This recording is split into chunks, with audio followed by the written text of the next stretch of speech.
Hello friends, आज हम जानेंगे अधिगम अक्षमता के प्रकार।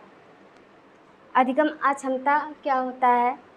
जैसे कुछ बच्चों में लर्निंग डिसएबिलिटीज़ होती है, कुछ समस्याएं होते हैं, जैसे उनको पढ़ने में दिक्कत होती है, लिखने में दिक्कत होती है, समझने में दिक्कत होती है। ऐसे बहुत सारे प्रकार हैं, ठीक है। हम एक एक करके जानेंगे। सबसे पहले हमारा है डिसलेक्सिया।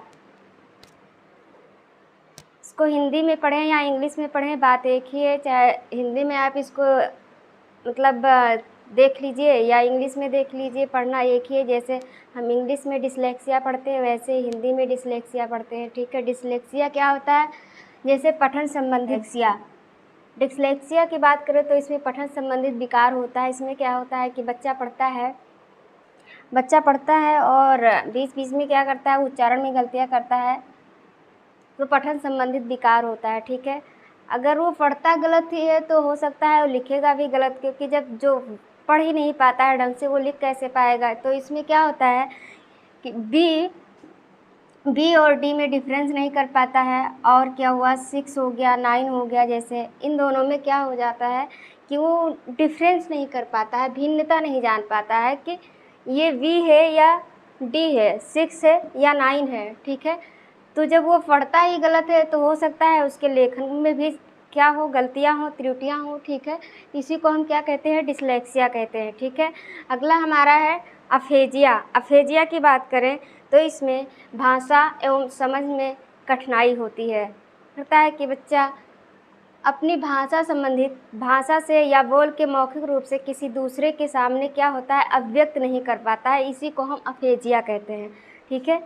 और अगला हमारा है डिस्ग्राफिया। डिस्ग्राफिया का मतलब होता है लेखन संबंधित विकार, जिसमें क्या होता है कि बच्चे को लिखन में कठिनाई होती है, आकार बनाने में कठिनाई होती है, आकार नहीं ढंग से बना पाता है, चित्र नहीं बना पाता है। इसी को हम डिस्ग्राफिया कहते हैं, ठीक है, डिस्ग्राफिया। और चौथा हमारा है डिसकैल्कुलिया। डिसकैल्कुलिया का मतलब होता है गणना संबंधित विकार, जिसमें बच्चा क्या करता है, गणना नहीं कर पाता है। ऐसे 2 × 2 कितना होता है, 2 + 2 कितना होता है, वो गणना नहीं कर पाता है, काउंट नहीं कर पाता है। उसी को हम डिसकैल्कुलिया बोलते हैं, ठीक है। और पांचवा हमारा है डिसमॉर्फिया। डिसमॉर्फिया का मतलब होता है कि भ्रम उत्पन्न होना, ठीक है। शारीरिक रूप से भ्रम उत्पन्न होना, भ्रम संबंधित विकार होता है, जिसमें क्या होता है कि बच्चा को खुद पे मतलब भ्रम हो जाता है कि उसकी आकार छोटा है या बड़ा है, जो भी है, ठीक है। वो शारीरिक संबंधित भ्रम उत्पन्न हो जाता है, उसी को हम डिसमॉर्फिया कहते हैं, ठीक है। और अगला हमारा है डिस्फ्रेक्सिया। डिस्फ्रेक्सिया का मतलब होता है शारीरिक कौशल से संबंधित कठिनाई, यानी कि उसका जो सूक्ष्म गति कौशल है वो क्या हुआ है, पूरी तरह से विकसित नहीं हो पाया है। उसको चलने में कठिनाई होती है, दौड़ने में कठिनाई होती है, लेखन करने में कठिनाई होती है। इसी को हम क्या कहते हैं, डिस्फ्रेक्सिया कहते हैं। सातवां हमारा है ADHD। ADHD अगर इसकी फुल फॉर्म की बात करें तो attention deficit hyper active disorder.